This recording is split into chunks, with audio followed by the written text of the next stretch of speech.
রে ভাই তোরে আজকে সারা রাতে যদি না আমরা বলি তুই দিবি তোর লজিক ঠিক আমরা তিনজন যুক্তিবিদ্যা পড়তো আমরা যুক্তিবিদ্যা এখন তুই বলবি তুই ইয়া মানে এইটা সম্পর্কে তোর তোর হয়তো ইয়া আছে তুই এটাতে কত নাম্বার মানে পাইছিস 88 আমি তো 90 পাইছিলাম 90 পাইছিলাম যুক্তি দেখা তোর তো যুক্তি একটা হচ্ছে না তা তুই যুক্তি দেখা না যুক্তি হচ্ছে না তুই এটা তো যুক্তি তুই দেখালি যে তুই যুক্তিবিদ্যা 88 পাইছিস এই জন্য তুই বড় যুক্তিবিদ আমি কইছি আমি 90 পাইছি তার মানে আমি বড় যুক্তিবিদ তুই খারিস এবার নেক্সট যুক্তি দেখা আমার নেক্সট যুক্তি কি ভাই তুই ভাত আমার নেক্সট যুক্তি হচ্ছে ভাই আমি যেটা বলছি যে সালাম নিয়ে প্রশ্ন করা আসছে আর সিনিয়র জুনিয়র কথা বলছিস এই বিষয়টা নিয়ে কথা বলছি আর সালাম দেওয়া আমি বলছি যে সালামটা আমার ব্যক্তিগত ইচ্ছা এটা আমাকে ভালো মনে হলো আমি এটা তো আমরা বলতেছি তোরা যখন বলছিস যে হলের জুনিয়রকে তোরা কেন দিবি না এখন আমি বলছি তোদের কথা আমি হলের জুনিয়রকে সালাম দেব আমি বলছি আমাকে এটা সমস্যা না আমরা তো বলতেছি না যে তুই ব্যক্তিগত ইচ্ছা তোরা বারবার বলছিস তোরা সালাম দিবি না কেন মিথ্যা কথা বলিস এটা কারণটা আছে না ভাই আমি তো তোর কথা বলিস না মিথ্যা কথা আমি তো বলতেছি তুই এখনো তো বলছিস তুই বাইরের জুনিয়রকে যদি দিতে পারিস তাহলে জুনিয়রকে কেন দিবি না আমি তো বলছি না ভাই আগে বলতে আছি এটা আমার ইচ্ছা আমার এটা ব্যক্তিগত ব্যাপার ভাই না তো এই না ব্যক্তিগত তো কোনো লজিক না লজিক ব্যক্তিগত ব্যাপারে কাটে না দাদা লজিক কিন্তু তুমি লজিক দিবা যে আমি এই কারণে দিচ্ছি না আরেকটা আসছে না আমি তোর বলি তুই না আমি তোর বলি এখন যদি আমি তোর বলি ওই যখন তুই কম্পিটিশনে গেছিস কখনো যুক্তি কম্পিটিশনে আমি যাইনি যাসনি ভাই দেখোস নি বিতর্ক প্রতিযোগিতা দেখছস না তো এখানে কি বলে যে ব্যক্তিগত কারণবশত আমি এই প্রশ্নের উত্তর দিতে বাধ্য নই তোরে বলছি তুই বিতর্ক প্রতিযোগিতা দেখছস দেখলি তুই এরকম কোথাও দেখছিস যে বিপক্ষ যখন কোনো প্রশ্ন করে তখন সে অন্য পক্ষ কি বলে সালামের কথা না ভাই তুই সালাম তো পরে আসবে ওটা তো ওইটা তো সালামটা ভাই সালামটা যখন আসবে একটা সেকশন বুঝছ যে যখন এক অধ্যায় বইতে পড়স আর এক অধ্যায় টেনে নাকি শেষ হয়ে গেছিল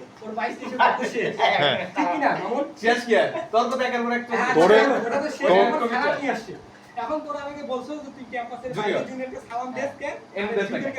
আমি তোদেরকে ভালো একটা তুই যৌক্তিক একটা উত্তর দে যৌক্তিক উত্তর দিচ্ছি ভাই একটা সালাম যৌক্তিক তো হয় না তুই প্রশ্ন রেখে আবার তুই উল্টা আচ্ছা ঠিক আছে আমি যৌক্তিক উত্তরটা এখনো দেই সুন্দরভাবে বোঝার চেষ্টা কর হ্যাঁ ওকে যে সালাম একটা ব্যক্তিগত ইচ্ছা বুঝ এটা কিন্তু কোনো অনৈতিক কথা বললাম না ব্যক্তিগত আমার যাকে ভালো লাগবে আমি তাকে দিব অবশ্যই যাকে ভালো লাগবে না সমীচীন হবে না আমি তাকে দিব না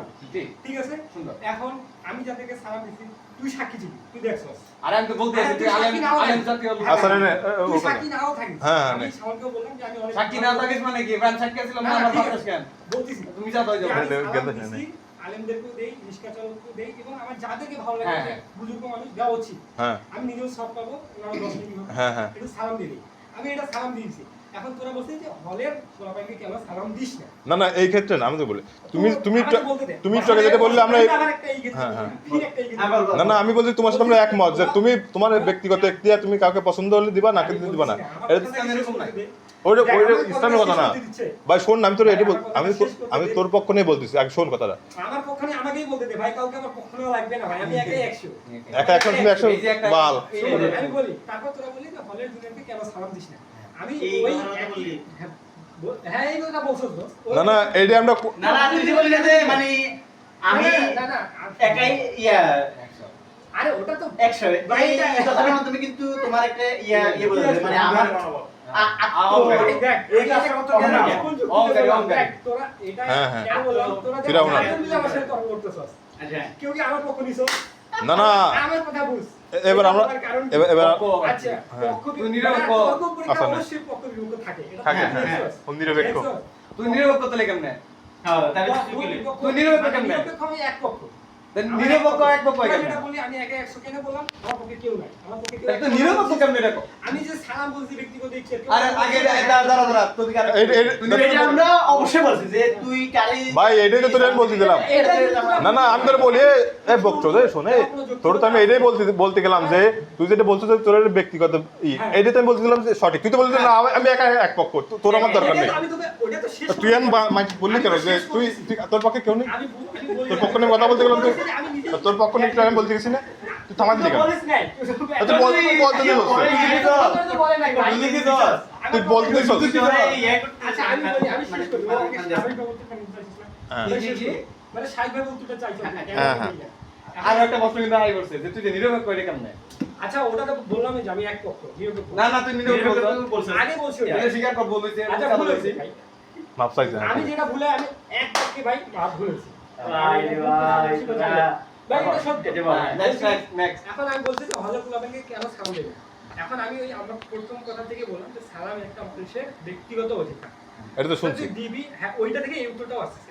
যে তুই কাকে দিবি না দিবি এটা তোর ব্যক্তিগত চয়েস এখন তুই বড়দেরকেও দিতে পারিস ছোটদেরকেও দিতে পারিস রিক্সাচালককেও দিতে পারিস আলেমদেরকেও দিতে পারিস এটা তোর ব্যক্তিগত ইচ্ছা এখন সেক্ষেত্রে আমি যদি আমার বড়দেরকে দিতে স্বাচ্ছন্দ্য বোধ করে আমি দিব হ্যাঁ আমার যদি ছোটদেরকে দিতে স্বাচ্ছন্দ্য বোধ করে আমার যদি মনে হয় যে সে আমার থেকে ছোট কিন্তু সে ভালো আমার থেকেও ভালো হ্যাঁ বা ভালো না আমি মনে করছি একটা থিঙ্কিং হ্যাঁ আমি তাকে সালাম দিছি এখন সে আমার থেকে ছোট কিনা সেটা এটা হলের বাইরে ও বাইরে বা হলের বাইরে যাই হোক, ভিতরে না ভিতরে না এখন ভিতরে যেহেতু আমরা এখানে মোর্সিং এ থাকি ক্যাম্পাসে মোর্সিং এ এই জন্য আমি তাকে সালাম দিচ্ছি না কিন্তু কেন মানে দিলে কি হবে না মোর সিনিয়র হিসেবে তো আমি মানে কি হতে পারে আর কি হ্যাঁ কিছু হইতে পারে না সে আমাকে দিবে এটা আমি মানে- আশা করি মানে আশা করি। আমি তোকে বলি যে আমি এটা আশা করি আমি বলি তুমি না যে যদি আমি দিতে কিন্তু পারবো না। তুমি যদি তারে দাও হ্যাঁ। তাহলে কিন্তু দেখবে যে সেও তোমার দিবে তুমি এই জিনিসটা করতে পারো ঠিক আছে আচ্ছা না না আমি এটা মানলাম, আর কি আমি করবো এটা না নিলাম, আমি এটা নিলাম কিন্তু আমি এটা তুমি নিলাম। বলো যে না আমি ওদেরকে সালামি দিব না ভাই এখন তুমি ওদেরকে না দাও, না তাহলে দেখবে যে ওরা- শাওনে এবার ওর যুক্তি অনুযায়ী ওর ব্যক্তিগত কারণে দিবে না তো- শাওনের কথার উত্তরটাই দেই হ্যাঁ, হ্যাঁ। শাওনের জন্য বলছে যে দিলে হ্যাঁ। সম্পর্ক আরো ভালো হবে হ্যাঁ, হ্যাঁ। ঠিক আছে এখন আমার কথা হলো আমি যদি দেই হ্যাঁ। আমার দিলে যদি মনে হয় যে সম্পর্ক ভালো হবে আমি অবশ্যই তাকে সালাম দিব কিন্তু যে ছেলে আমার সাথে কথা বলে না যে ছেলে আমাকে তুমি চিনে আগে না, দাও একদিন আরে ভাই আমি যাকে চিনি না তাকে আমি সালাম দেব কি আচ্ছা হবে? তাহলে ওই হুজুরকে কি চিনতে আরে এর আরেক চিন্তা আসছে। এর তো আরেক চিন্তা আসছে। না না ও তো লজিক ছিল না যে এদেরকেও চিনে না ওদেরকেও চিনে নাকি তাই তো ওইটা ওইটা চিনলে ওটা কেন বলছি? ইয়ার বাইরে ও লোকে হলের বাইরে যার চিনুক আর না চিনুক না চিনুক আর না চিনুক হলের ভিতরে যখন আমাকে 24 ঘন্টা থাকতে হয় না এমনি আমাকে এমনি উঠতে বসতে দেখা হবে উঠতে বসতে দেখা হবে হ্যাঁ। বলবে এই ভাই বড় ছিল হ্যাঁ ছোট থেকে সালাম দেয় এটা কি? আমার কিন্তু একটা ধারণা আছে যে 90% আমরা ঠিক আছে 90% তো আমরা এখানে ঠিক আছে তো যেটা বলছি দিয়ে দিচ্ছস? যে তুই দিয়ে দিচ্ছ? অবশ্যই বাড়বে অবশ্যই কিন্তু দাম কত আমি দিচ্ছস? যেটা আগেই বলছি কিছু দুই স্বাচ্ছন্দ্য বোধ না হলে আমি কিভাবে দিই বল? আমি এটাই বলছি যে স্বাচ্ছন্দ্য বোধ সালাম করে না। দিতে তোমার তুই কেন কি- ইয়া করতে হবে বলো ধরো তুমি হ্যাঁ। এই একটা পোলা তোমার সামনে ইয়া মানে ইয়া খাইতেছে তাহলে তুমি তারে দাও ওই সময় দাও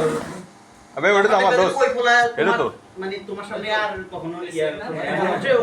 ও দেন না, ও মানে তখন তার মনে হচ্ছে কি রে আমি তো এটা ইয়া না না শাওন এবার প্রশ্ন আমাদের আরেকটা ছিল তুই বলছিস যে তুই আমি আরো কিভাবে ভালো হতে পারি তোর একটা যুক্তি যে আমি কিভাবে আরো ভালো করতে পারি মানুষের। মানে তোর মাধ্যমে হ্যাঁ, আরেকটা মানুষ বুঝতে ইয়ে হবে। আমি তোকে বলছি আমি তোকে হ্যাঁ, বলছি হ্যাঁ, আমি সেটা বুঝতে বলছি, পেরেছি। তোর বুঝতে হবে হ্যাঁ মানে তুই আমাকে বললি যে ওই তোর বাম্বু মাধ্যমে চিকেন খাইতে। আরো কিভাবে ভালো তুমি ভালো হতে পারো ওই দিন কাটছিলাম ওইখানে নিয়ে এসে ওই বন্ধ ভালো হয়ে যায় ওই এখন যে নিরাপদ আমার উঠতে এটাই, যে আমার যখন মনে হবে যে না এই ছেলেটা ভালো হওয়ার মতো ঠিক আছে এই ছেলেটা ভালো হওয়ার মতো ভালো হইতে পারে আমি তাকে সালাম দিব বাগান হয়ে স্বাচ্ছন্দ্য যায়। কথা না বললে এখন স্বাচ্ছন্দ্য এখন তুমি তার সাথে আগ থেকে যদি তার সাথে তোমার ইন্টারাকশন না হয় তাহলে তুমি কিভাবে বুঝো যে এই ছেলেটা ভালো এই ছেলেটা খারাপ এই ওইটাই তো বললাম ভাই একটা মানুষের পারসেপশন থাকে মানুষের একটা পারসেপশন একদিনে হয় না আমি মনে করেন একটা রাস্তায় গেছি একটা ছেলেকে দেখছি আমি সিগারেট খাচ্ছি আমি কি তাকে ডাইরেক্ট মানে এ হচ্ছে কোষ্টি পাথর মনে করো এখন আমি একটা ছেলেকে দেখছি না ছেলেটা নামাজ পড়ে আমার হয়তো কোনোদিন কথা হয়নি তুই যেটা বলি জুনিয়র থেকে স্থান দেওয়া উচিত সে নামাজ পড়ে সে নিয়মিত দেখতেছি না সে ভালো কাজে আছে ইনভলভ আছে একটা খারাপ কাজে করে না হ্যাঁ আমি তো সেক্ষেত্রে সালাম দিতে পারি সেক্ষেত্রে তাকে সালাম দিতে পারি তাহলে কি তার মধ্যে আরো আমার মধ্যে একটা বন্ডিং হবে একটা দিনের পরিবেশ তৈরি হবে ঠিক আছে এখন আমি বলতে যাচ্ছি আমি মনে করি একটা আউট অফ মাইন্ডে যায় আউট অফ সাইটে যায় কাউকে আমি নসিয়া দেওয়ার মতো কেউ হয়ে গেছে নসিহত দিতে তো তোমার কোনো নাই সালাম দিলে তুমি তুমি সিগারেটটা ছেড়ে দিবে এটা কি কেমন এই দরকার আমি দরকার আমি একটা ওটা ওটা তুই বলছি বয় বয় বয় আই হেভি আছে তুই ওই যে আমাদের ওখানে যে একটা বড় ভাই আছে তো কে? আমি বলছি ওয়েট ভাইয়ের নাম ধরে আচ্ছা সামনে কথাটাই শেষ করি আমি তো বলছি তুই যদি ওরে আজকে দেশান তাহলে হচ্ছে ও আমি তোকে পরবর্তী সময় আমি পরবর্তী তোকে- সময়ে তোকে তুই- দেখলে ওই বিড়ি আমি বলি বিড়ি এটা খাবারটা আমি মানে তোকে দিলাম ভাই যে আমি তাকে দিতে স্বাচ্ছন্দ্য বোধ করতেছি না উত্তর নিছাস তাহলে তাহলে আর উত্তর নিছাস আচ্ছা না এবার তো প্রশ্ন আটটা হয়েছে তোর তুই যেটা উত্তর না এবার প্রশ্ন আটটা হয়েছে না যে ও যখন ক্যাম্পাসের জুনিয়রদেরকে স্বাচ্ছন্দ্য বোধ করতেছে না আমি তো উত্তর দিছি না। বাইরের গুলোকে করতেছে তার মানে কেউ ভিতরে অহংকার আছে অঙ্গনের দাগ মনে কাটি দিই এটা আরেকটা প্রশ্ন তো এখন তুমি লজিক দাও যে তোমার ভিতরে অহংকার মানে এটা কি অহংকার নাকি অন্য কিছু এটা বুঝাও অবশ্যই এটা অহংকার কি কারণে অহংকার না এটা আমরা তিনজন বলছি এটা অহংকার চারজন বলছি অহংকার তোরা তুমি চারজন বলছিস অহংকার না আমি বলতেছি অহংকার না এবার অহংকার না এবার লজিক দাও এটা এবার logic দিব, হ্যাঁ অবশ্যই দিব দাও অহংকার বিষয়টা কি বলো অহংকার বিষয়টা হচ্ছে তোমার আত্ম অহমিকা হ্যাঁ তোমার নিজেকে নিয়ে গর্ব গর্ব। এই গুণ ওই গুণ এই গুণ ওই গুণ হ্যাঁ। এটা হচ্ছে গর্ব হ্যাঁ তুমি যেটা বলছো যে আমি ওকে সালাম দিব না একে সালাম দিব এইটার সাথে অহংকারের কোনো সম্পর্কই নাই না অহংকার সালাম দেশে তো অহংকার বললাম মেয়ে তোর বাপকে দিস ভাই, এটা অহংকারের একটা কারণ। এই। আমি বলি আমরা তো অনেক সিনিয়রকে কি করি না সালাম দিলে মাথা সুদ্ধ মাথা দাও তো আমি সিনিয়র জুনিয়রকে সালাম দিব এই চুতিয়া তুই কত বড় চুতিয়া না এইটা না সিনিয়র হাতে জুনিয়রকে সালাম দিব ভাই এই আগে না এই এক্সাম্পল দিলাম তো জুনিয়র আমাকে মানে না জুনিয়র আমাকে মানে না। মানে কারা মানে? সালাম দিব। এটা অহংকারের একটা উদাহরণ দিলাম তো ভাই তাহলে- কি তুই কি উদাহরণ দিলি? আমি তো তোর উদাহরণটা ইয়াই করে দিলাম মানে একদম এক্সপেক্ট এটা ডিম খা একটা বিজার লাগবে এখানে Disqualified. তুই আমার আগে জিজ্ঞেস করলি ভাই Disqualified.